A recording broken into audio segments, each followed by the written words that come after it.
So I'm gonna give you some exercise that you can do on a bench. This is gonna come in handy, especially now the gym has been so packed and it's so hard to get on the popular machine. So I just go in the corner and improvise basically.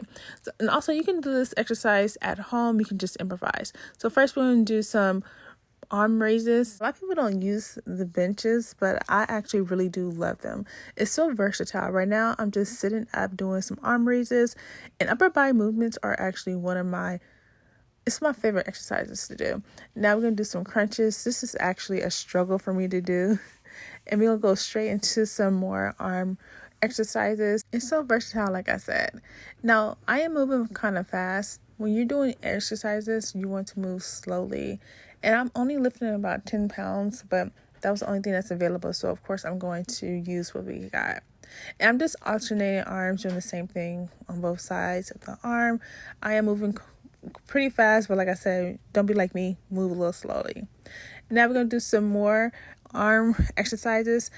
And like I said, you can do these at home. You can just improvise. If you don't have any weights, you can use books, water bottles, what have you, or not lift anything. But if you do lift weights, you see results faster than without lifting weights. The last exercise I'm going to show you is some side crunches. This is actually one of my favorites to do. I actually really love doing these. And whatever you do on one side, you make sure you do it on the other. And that is it on my at-home workout / on a bench or on a couch. I don't know my name of the video. But if you're trying to lose weight or maintain your weight, the only thing you have to do is be consistent. Be consistent.